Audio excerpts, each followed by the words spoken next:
Hvala za vaše povabilo. Na začetku, preden pa začnem s predavanjem, bi posebej rada pozdravila vse člane Društva za srce s podružnice Dolenjske. Se vam opravičujem, ker me že nekaj let ni bilo na vašem tradicionalnem pohodu, ampak sem letos ugotovila, da ga pogrešam, tako da, ko bo naslednji pohod, se zagotovo oglasim. Upam pa, da bom z današnjim predavanjem zadostila vsem vašim vsem vašim željam po novih spoznanjih s področja srčnega popuščanja. To je ožje področje mojega dela, s katerim se ukvarjam zadnjih 15 let, odkar sem zaposlena v kliničnem centru. Rada bi vas seznanila o tistih ključnih stvareh, za katere želim, da bi jih čim več ljudi vedelo, kako prepoznati srčno popuščanje, kako ukrepati, kako ga danes lahko zdravimo. Živimo v obdobju epidemije koronavirusa, malo smo pa pozabili, da smo praktično na začetku epidemije srčnega popuščanja. Zakaj? Srčno popuščanje je velik zdravstveni problem, predvsem v razvitih državah. Predvideva se, da zaradi srčnega popuščanja boleha približno 10 milijonov ljudi. Prevalenca v razvitih državah je 1–2% populacije. Je pa srčno popuščanje bolezen starostnikov, posebno močno naraste prevalenca po 75. letu starosti. Povedano še drugače, približno 1–2% populacije v razvitih državah ima srčno popuščanje. Pri starostnikih nad 70 let pa je ta incidenca tudi do 10%. Predvideva se, da se bo število bolnikov z novonastalim srčnim popuščanjem do leta 2040 podvojilo glede na današnje številke. Zavedati se moramo, da je umrljivost bolnikov s srčnim popuščanjem zelo visoka. Posebno bolniki, ki imajo napredovalo fazo srčnega popuščanja, ti bolniki imajo 5-letno preživetje le 50%. Nekateri to primerjajo tudi z umrljivostjo pri nekaterih rakastih boleznih. Kaj srčno popuščanje je? Tole je nova definicija srčnega popuščanja, ki je precej kompleksna. Zato vam bom s preprostimi besedami povedala. O srčnem popuščanju govorimo takrat, kadar srce ne more prečrpati dovolj krvi za potrebe naših organov. Premalo krvi prečrpa za normalno delovanje ledvic, premalo krvi se prečrpa za normalno delovanje jeter, mišic, premalo krvi dobivajo tudi možgani. Zakaj? Zaradi tega, ker je srce okvarjeno, bodisi strukturno ali pa funkcijsko. Zaradi te strukturne okvare srce ne more prečrpati dovolj krvi in pojavljajo se simptomi in znaki. V tej novi definiciji pa je še dodano, da je pri srčnem popuščanju povečan natriuretični peptid, hormon, o tem vam bom nekaj kasneje povedala več. Pri bolnikih s srčnim popuščanjem pa ugotavljamo tudi povečano količino vode v telesu, mi temu rečemo zdravniško sistemska ali pljučna kongestija. Pa najprej naj ponovim, kako je srce zgrajeno, predvsem, da se bomo lažje razumeli za naprej. Srce je zgrajeno iz dveh polovic, iz desne polovice in pa iz leve polovice. V desno srce prihaja s kisikom revna kri iz telesa, potem ko se porabi v naših organih. Desni prekat prečrpa to kri v pljučno arterijo, kri gre v pljuča, zamenjata se ogljikov dioksid in kisik in s kisikom obogatena kri prihaja v levi prekat, ki ga potem črpa v preko aorte v vse naše organe po telesu. In če ste si zapomnili prej, ko sem povedala, da srce ne more prečrpati dovolj krvi za normalno delovanje naših organov, takrat običajno pravimo, da gre za bolezen levega srca. Desno srce tudi lahko je prizadeto, ampak izolirana prizadetost desnega prekata je bistveno bolj redka kot sama prizadetost levega prekata. Desni prekat je običajno sekundarno prizadet zaradi bolezni levega prekata. Nekaj kratkih besed o natriuretičnem peptidu. To je hormon, ki se sprošča iz naše srčne mišice, predvsem takrat, kadar je ta srčna mišica obolela. In ta hormon, natriuretični peptid, ima dobre učinke, predvsem zato, ker poveča izgubo vode in pa soli iz telesa. Problem pri srčnem popuščanju pa je, da se ta tudi razgradi. Pomembno je vedeti, da če imamo normalen natriuretični peptid, ki ga določimo v krvi, nam ta vrednost praktično izključuje srčno popuščanje.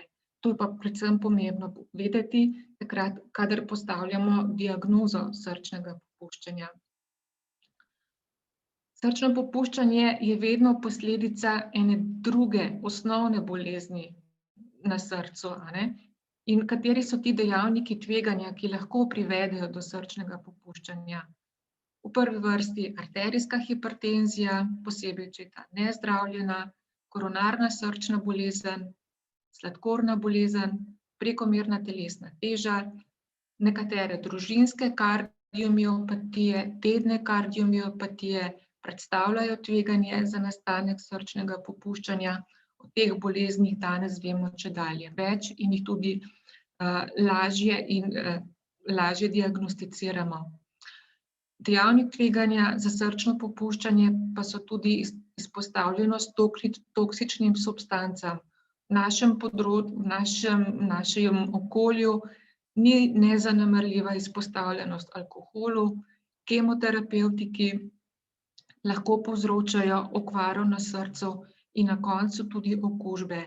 To ne gre za bakterijske okužbe, predvsem virusne okužbe, ki lahko povzročajo srčne mišice.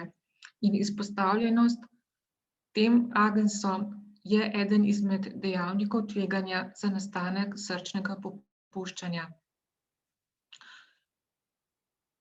Govorila sem, da srce ne more prečrpati dovolj krvi za normalno delovanje naših organov, zato se pojavijo nekateri simptomi, ki jih je potrebno prepoznati, da lahko pravočasno poiščemo pomoč. Nekateri so tipični, kot so recimo težko dihanje. Težko dihanje se najprej pojavi pri telesnih obremenitvah. Recimo nekateri pravijo, da je brez težav lahko v prehodu v tretje nadstropje, zdaj mora pa počivati že v prvem nadstropju.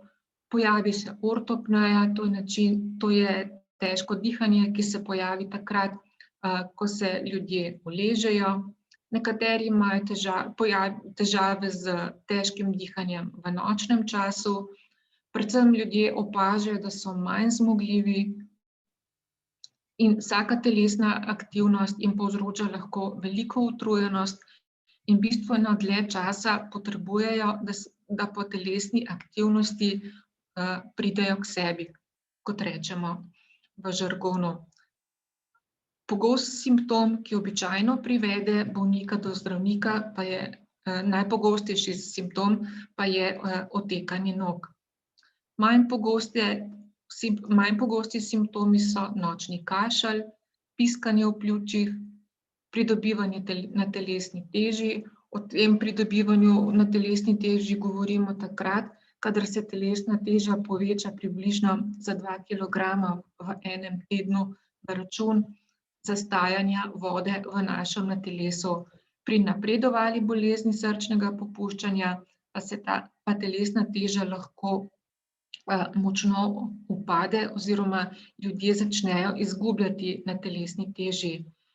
Zaradi slabše prekrvavitve možgan, manjše telesne zmogljivosti, ljudje pogosto postajajo depresivni, pojavi se lahko nepravilno bitje srca, ki ga ljudje opisujejo kot palpitacije, lahko se pojavi tudi sinkopa zaradi motenj srčnega ritma, ki lahko spremljajo srčno popuščanje. O znakih srčnega popuščanja pa govorimo takrat, ko nekaj objektivno najdemo pri telesnem pregledu bolnika. Tipični značilni znaki, ki jih zdravniki ugotavljamo pri bolnikih, so povečane vratne vene, na srcu slišimo dodatne tone, ki nam kažejo na to, da srce popušča, in pa slišimo lahko tudi srčni šum zaradi dilatirane srčne mišice. Nekoliko manj značilni znaki, ki jih pa tudi lahko opazujemo, so periferni edemi, povečana jetra, tekočina v trebušni votlini, kar strokovno rečemo ascites, na pljučih se lahko pojavi zastoj, lahko so to samo poki nad pljuči, lahko ugotavljamo večjo količino tekočine nad pljuči, lahko se pojavi pospešen srčni utrip, lahko je ta naš utrip tudi nereden.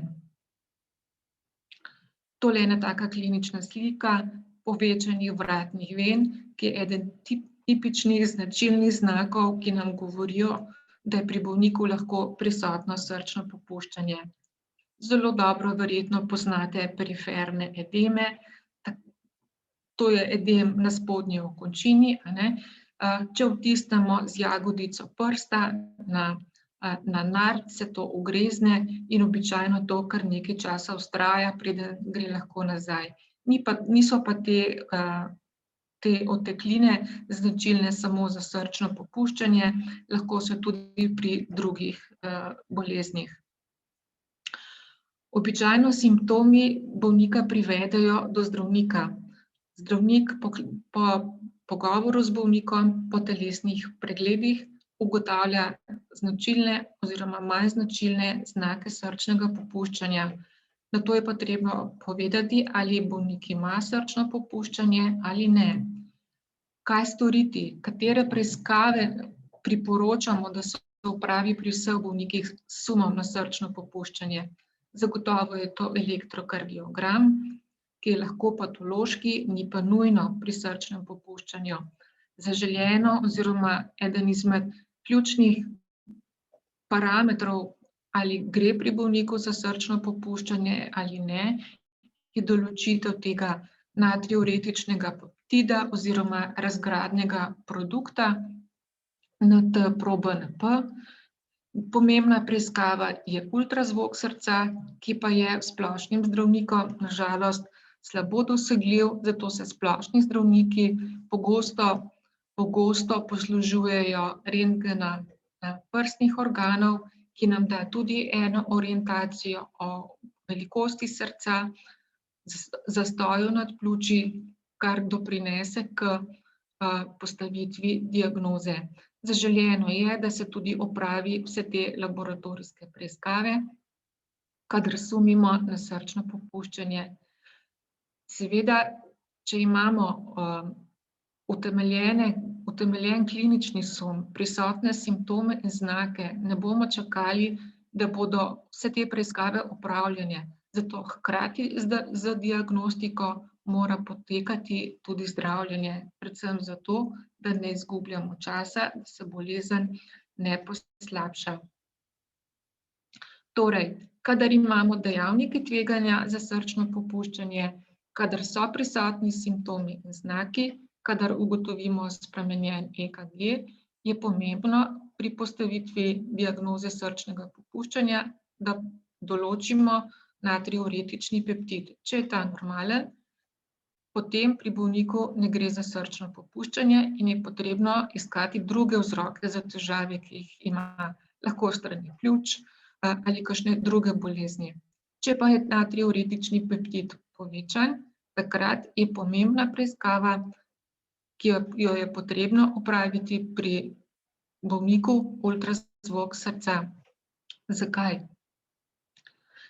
Predvsem zato, ker z ultrazvokom lahko določimo, kakšna je funkcija srca, kakšen je iztisni delež srca, ker na podlagi tega se odločamo za zdravljenje. Tole imate posnetek ultrazvoka srca pri bolniku, ki ima oslabljeno sistolično funkcijo. Tukaj vidite, srce je močno povečano in se slabo krči. Funkcija tega srca je pod 40%, a ne? Zato, ker na podlagi tega lahko postavimo diagnozo, da ima bolnik srčno popuščanje z oslabljeno funkcijo levega prekata. V nasprotju z bolnikom, ki imajo prisotne simptome in znake, imajo povišan natriuretični peptid, ampak funkcija tega srca je pa normalna. A ne? Še enkrat, srčno popuščanje z oslabljeno funkcijo levega prekata in pa srčno popuščanje z ohranjeno sistolično funkcijo levega prekata. Zakaj je to pomembno?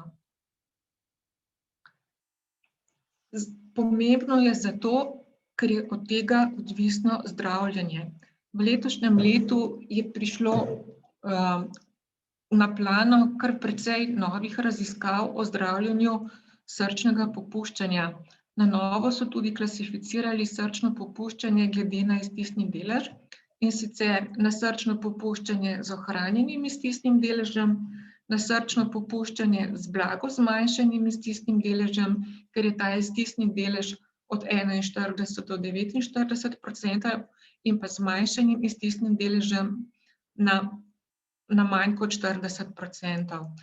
Razlika, mogoče ta skupina od 41 do 49% je predvsem pomembna za zdravnike, ker moramo vedeti, da ti bolniki z blago zmanjšanim iztisnim deležem so ravno tako ogroženi kot bolniki, ki imajo iztisni delež manj kot 40%. Zdravljenje enih in drugih bolnikov se pa praktično ne razlikuje. Različno je zdravljenje samo pri bolnikih, ki imajo ohranjen iztisni delež. In kako zdravimo bolnike, ki imajo s srčnim popuščanjem z zmanjšanim iztisnim deležem, ko je funkcija srca na ultrazvoku samo manj kot 40%? Pomembno je, da ti bolniki dobijo zdravila, ki zmanjšajo umrljivost.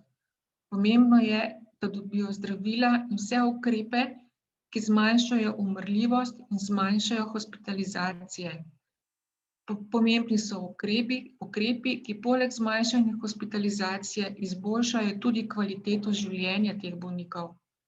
In nenazadnje, pri teh bolnikih, nekaterih izbranih bolnikih, je potrebno oceniti, ali se mu lahko pomaga z presaditvijo srca ali pa z mehansko podporo. Srčno popuščanje je kronična progresivna bolezen.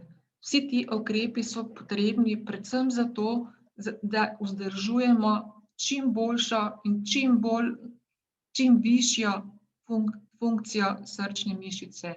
Z nadaljevanjem bolezni, s progresom bolezni, ko bolniki potrebujejo čedalje več hospitalizacije, z vsemi medicinskimi ukrepi sicer izboljšamo funkcijo srca, ampak nikoli ne uspemo priti do take funkcije, kot bi lahko bila.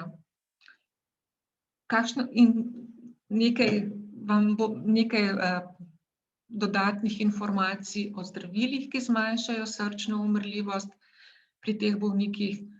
V prvi vrsti takrat, kadar je prisotna velika količina vode v telesu, ko so ljudje, mi rečemo, hipervolemični, ko imajo periferne edeme, zastoj nad pljuči, so zagotovo diuretiki. Potem pa je pri teh bolnikih zelo pomembno, da dobijo zdravila iz 4 skupin.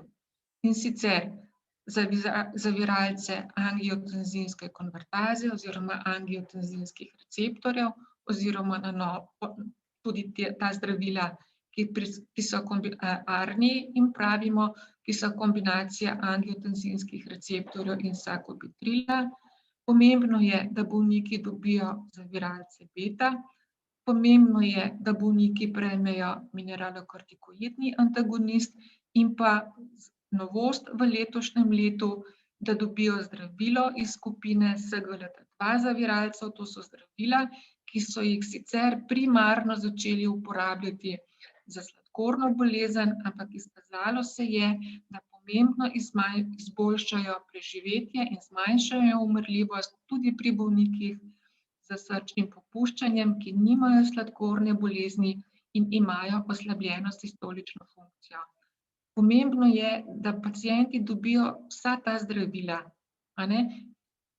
vsa ta zdravila čim prej in v takih odmerkih, kot jih lahko prenašajo, glede na tlak in pa srčno frekvenco. Pa nekaj o posameznih zdravilih bolj natančno. Kot prvo zdravilo sem vam omenila zaviralce angiotenzinskih receptorjev, zaviralce angiotenzinske konvertaze, angiotenzinskih receptorjev in to novo zdravilo Entresto, ki vsebuje valsartan, zaviralec angiotenzinskih receptorjev skupaj z sakubitrilom. To so prva zdravila, ki smo jih dobili za zdravljenje srčnega popuščanja. Pomembno je, da ljudje, ki imajo srčno popuščanje in slabo funkcijo, vejo, da ta zdravila prejemajo zaradi srčnega popuščanja in ne zaradi arterijske hipertenzije. Zdravila, kot so recimo enapolivin, se včasih uporabljajo tudi za zdravljenje hipertenzije, ampak bolniki s srčnim popuščanjem običajno nimajo nikoli visokega tlaka. In zelo velika napaka je, če se ljudje med sabo pogovarjajo, pa pravijo, saj ti pa nimaš visok tlak, pa zakaj to jemlješ, to prenehaj jemati.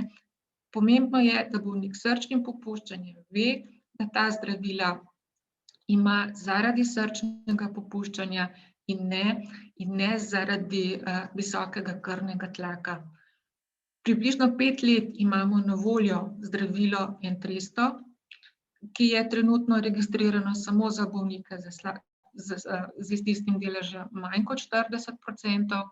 Pomembno pa je, da se je izkazalo v primerjavi z ostalimi zdravili, z samimi zaviralci angiotenzinske konvertaze, da se pomembno izboljša kvaliteta življenja, da je bistveno manj hospitalizacij in pa, da se tudi srčna mišica bistveno bolje popravi, kot samo z zdravljenjem z zaviralci angiotenzinske konvertaze. Tako da je ena izmed mojih današnjih sporočil zagotovo to, da vsi tisti, ki imajo srčno popuščanje in imajo ob tem težave, ob obisku osebnega zdravnika, zagotovo je za povprašati, ali so kandidati za zamenjavo zdravila iz skupine angiotenzinskih konvertaz za to novo zdravilo Entresto. Napaka pa je, če se jemlje oboje. Diuretike verjetno zelo dobro poznate. Pri srčnem popuščanju najpogosteje uporabljamo diuretike zanke, mi pravimo, kot so furosemid in pa torasemid. Ta zdravila so pomembna takrat, kadar je prisotna večja količina vode v telesu, da se izboljša klinično stanje. Zagotovo so to zdravila, ki jih potrebujejo bolniki, ki potrebujejo zaradi srčnega popuščanja hospitalizacije, stabilni bolniki, ob uvedenih vseh ostalih zdravilih pa diuretika doma niti ne potrebujejo vsak dan.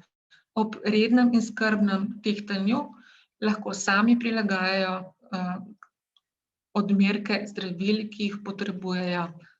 Zapomnite si, da diuretiki močno žejajo ljudi. In tisti, ki jemljejo veliko diuretikov, so močno žejni in zato pijejo velikokrat dodatno tekočino in potem smo v enem takem začaranem krogu, da jemlješ diuretik, potem si žejen, piješ tekočino in v bistvu z zmanjšanjem vnosa diuretikov se ta zanka lahko prekine. Zaviralce beta verjetno tudi dobro poznate. Najpogosteje pri srčnem popuščanju uporabljamo karvedilol, bisoprolol. Vedno gledamo, da je srčna frekvenca tam okoli 70-80 na minuto. Pogosto se nam pa zgodi, kadar so potrebne hospitalizacije, da moramo odmerek zaviralca beta znižati. Nekaj besed o mineralokortikoidnih zaviralcih, ki jih verjetno poznate pod imenom aldaktone oziroma Inspra.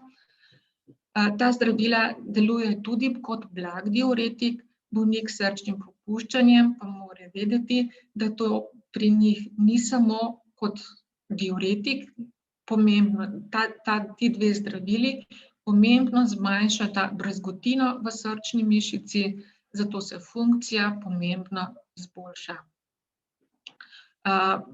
Pomembna prednost teh zdravil je, da v telesu zadržujejo kalij, zato bolniki, ki jemljejo diuretično terapijo,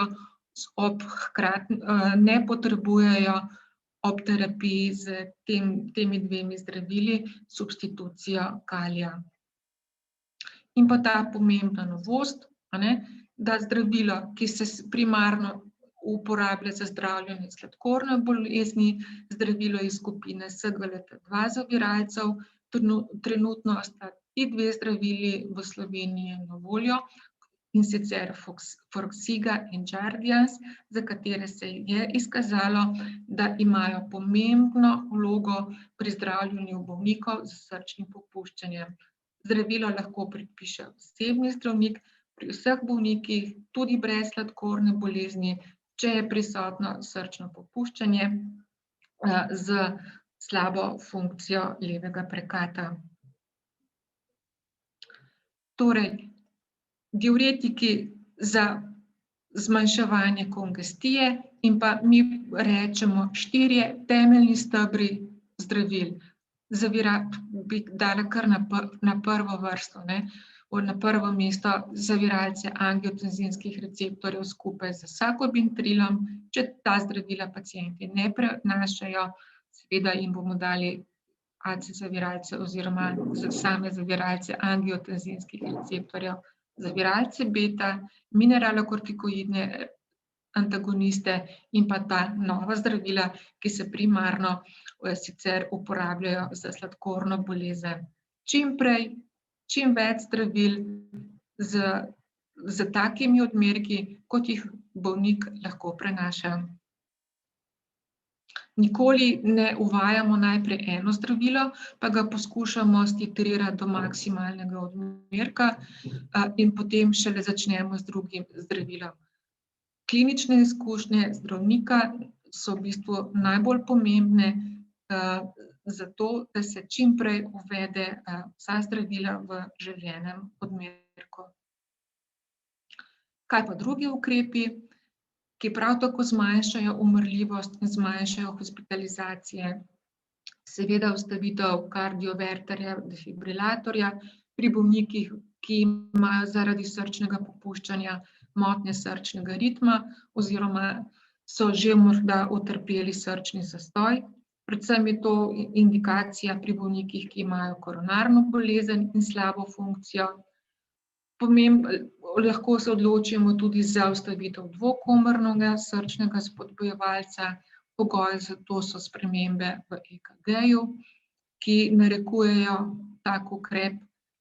Kadar pri bolniku s srčnim popuščanjem ugotavljamo atrijsko fibrilacijo in nujna antikoagulantna terapija, takrat je treba premisliti o morebitni uvedbi digoksina za uravnavanje srčne frekvence in pa oceno, ali pacientu lahko pomagamo z modernimi metodami zdravljenja atrijske fibrilacije, kot je elektrofiziološka preiskava.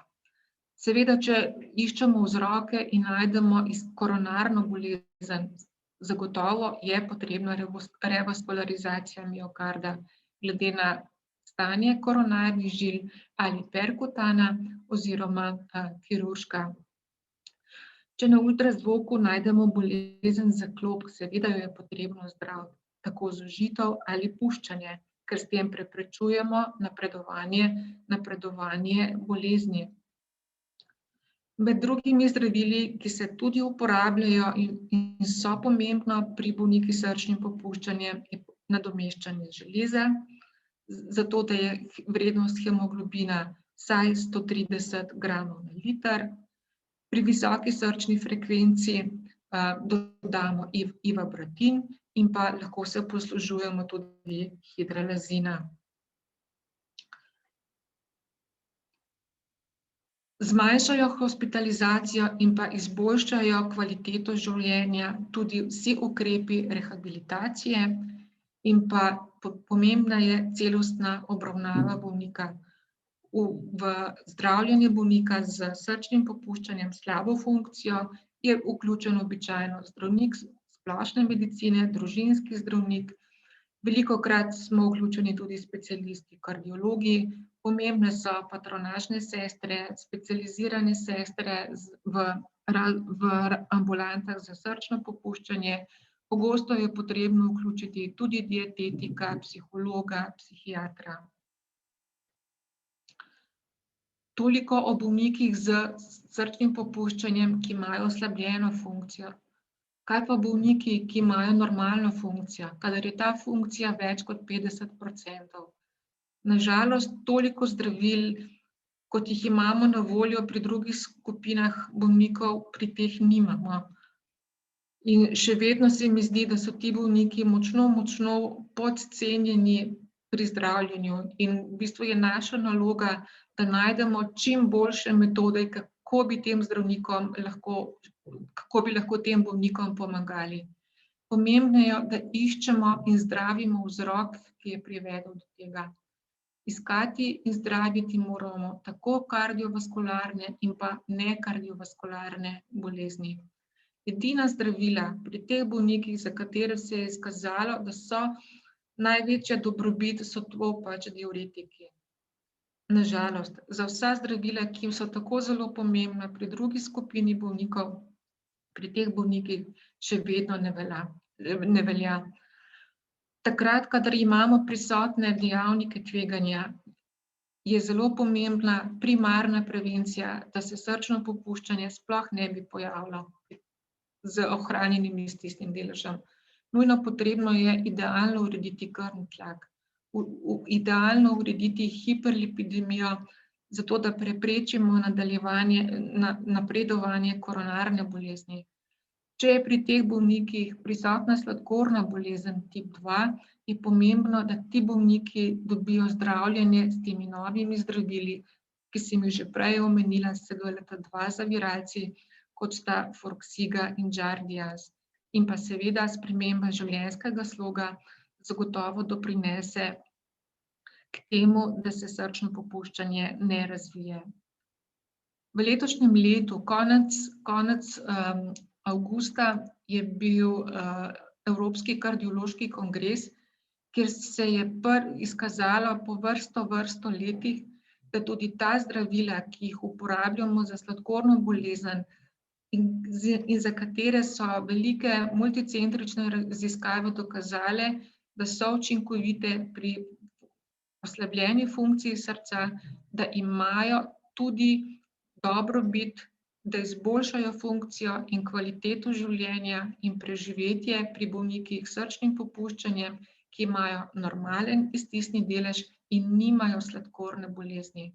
To je verjetno na področju srčnega popuščanja največja revolucionarna najdba, ki bo močno spremenila obravnavo bolnikov s srčnim popuščanjem, ki imajo funkcijo več kot 50%. Naj zaključim, da je srčno popuščanje,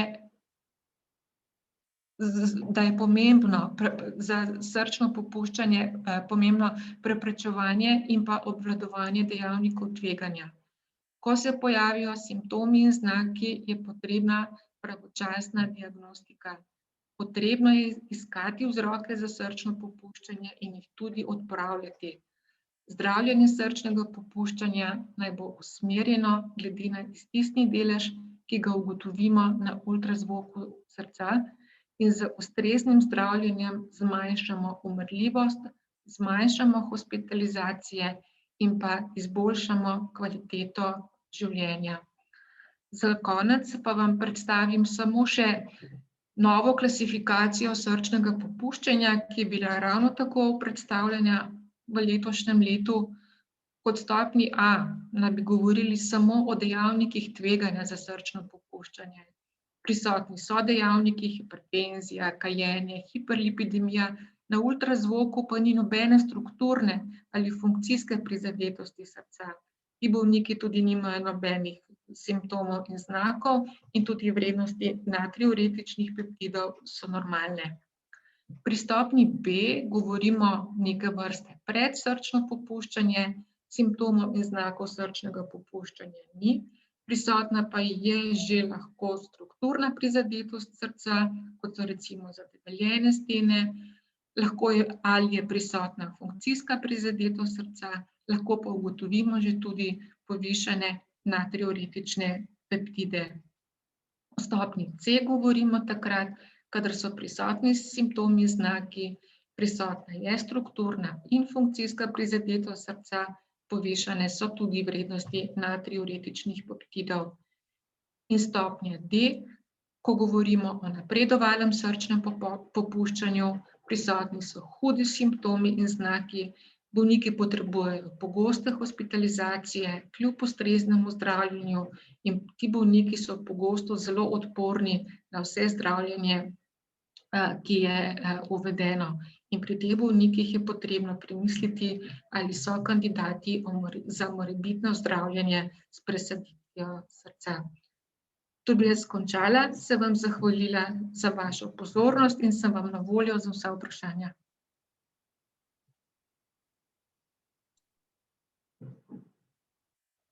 Ja. Kaj bi lahko, kar vprašanje postavil? Drago Štefanič iz Nove Gorice.